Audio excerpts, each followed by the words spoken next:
Olá, tudo bem com você? Prazer estarmos aqui novamente nessa terça-feira para estudarmos a Palavra de Deus. Na lição de terça nós vamos estudar sobre repetição, padrões de palavras e significado.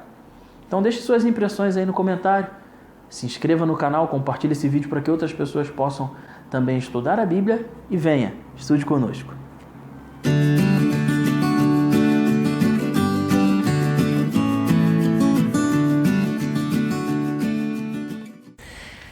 João, nessa lição de terça-feira nós temos uma questão mais literária, não é verdade? Sim. Porque quando falamos de repetições, padrões de palavra e significado, então nós vamos analisar mais a questão literária, a escrita, os padrões, repetições de palavras. A sensibilidade do texto. Você vai olhar para o texto agora como se ele fosse escrito, e ele é escrito por artistas, no sentido de sensibilidade.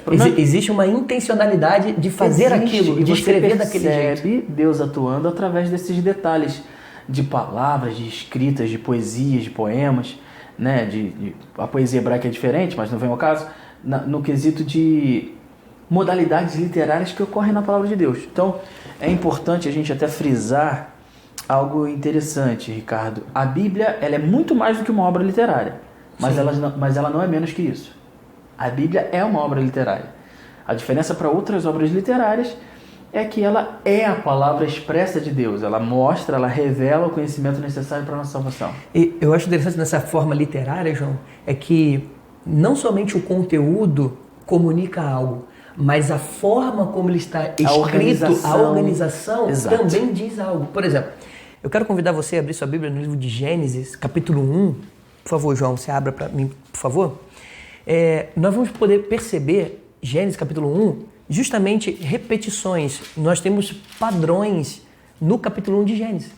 Por exemplo, você vai perceber ali que diversas vezes repete algumas frases. Você, com certeza, aí em Gênesis 1, você vai poder perceber que "e disse Deus" é uma repetição que existe em todos os dias da criação. Então, no primeiro dia vai ter lá "e disse Deus", "e disse Deus", "e disse Deus". Não é verdade? Por exemplo, João, você pode falar pra gente outras palavras que se repetem nos dias da criação? Uma é essa, "e disse Deus", mas tem outras palavras que se repetem também. Sempre vai haver um padrão na criação, né? Até já bem estabelecido por teólogos da nossa igreja, aqui no Brasil e em outros lugares, de 3 conteúdos assim bem importantes. Deus sempre vai dizer algo, "e disse Deus", aquilo vai acontecer, Deus vai ver aquilo e vai dizer que aquilo é bom e vai haver uma contagem de tempo. E houve então tarde de manhã o primeiro dia. Tem essa repetição. Isso é bom e foi o primeiro dia. Isso é bom, terceiro dia. Isso vai mostrando uma continuidade, um crescente no texto.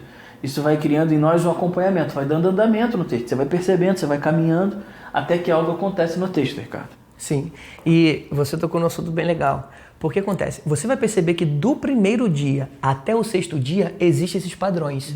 E disse Deus, aí aquilo acontece, aí Deus fala, isso é bom. Houve tarde, manhã, primeiro dia. Você vai perceber que isso acontece do primeiro ao 6º dia. Mas no 7º dia, você como um leitor, nesse padrão de escrita, o que você está esperando que aconteça no 7º dia? A mesma coisa. E disse Deus vai criar cria alguma coisa e vai falar, isso é bom, houve tarde, manhã, 7º dia. Só que no 7º dia não existe nada disso. Ou seja, existe uma quebra do padrão da narrativa. Exato. Não existe, disse Deus, houve tarde, manhã. O 7º dia não tem nada disso. Justamente essa é uma técnica de escrita que existia, que é para dar ênfase no que o autor quer dizer. Exato. Uma forma deles de escreverem de maneira natural, faz parte da cultura.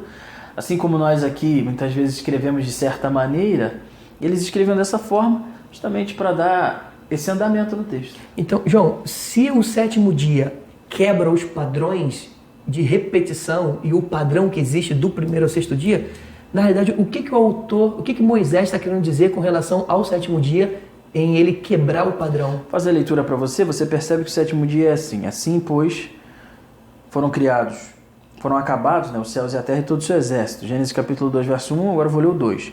E havendo Deus terminado no 7º dia a sua obra que fizera, ele descansou nesse dia e de toda a sua obra que tinha feito. E abençoou Deus o dia 7º e santificou, porque nele descansou de toda a obra que como Criador fizera. E eu quero aqui pontuar 2 coisas.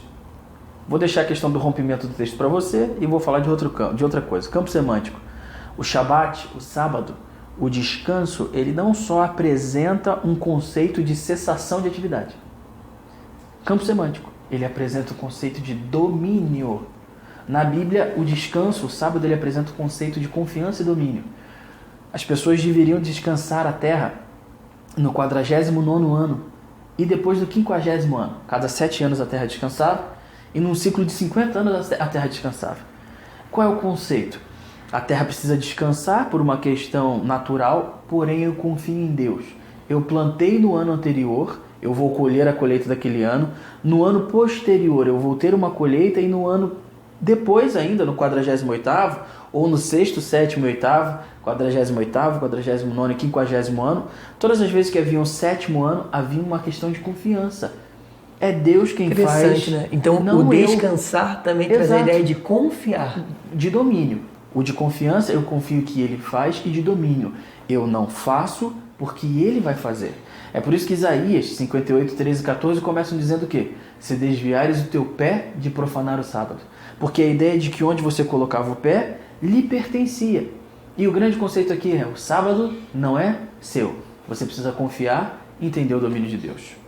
Interessante. Sobre a questão do rompimento, Moisés está querendo dar ênfase no 7º dia. Na criação, o 7º dia Exatamente. É o ponto alto da criação. Perfeito. Então, quando no 7º dia existem todos os rompimentos dos padrões, do 1º ao 6º dia, é porque Moisés quer dar ênfase ao 7º dia. Então, em Gênesis 1, Moisés quer dar ênfase, quer colocar a cereja no bolo no 7º dia, para falar do sábado. E acaba que o sábado é o início de Gênesis 2, e justamente as pessoas costumam acreditar o seguinte, a cereja do bolo da criação é a humanidade. E ninguém aqui está discordando disso diretamente, mas baseado no texto, nos padrões e nas repetições, você percebe, na verdade, que o grande dia da criação é o 7º dia, porque Deus descansa, o domínio dele está completo. Ele encerrou a obra criadora e ele coroou essa obra abençoando. Qual é a benção? Eu santifico esse dia, eu separo esse dia, porque o meu domínio está estabelecido aqui.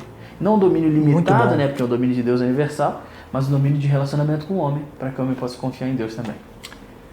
Muito bom. Então, meus amigos, fica aqui já uma lição prática, uma aplicação do texto, que possamos descansar no Senhor, possamos entender que o tempo é dele, a vida é dele. E tudo que ele faz por nós vai ser realizado, porque assim como ele é o Deus Criador, ele também é o Deus que nos redime, que nos sustenta, é o Deus que nos guia. Exatamente, é o que cuida de nós. Então fique conosco aí para a lição de quarta-feira. Deus te abençoe.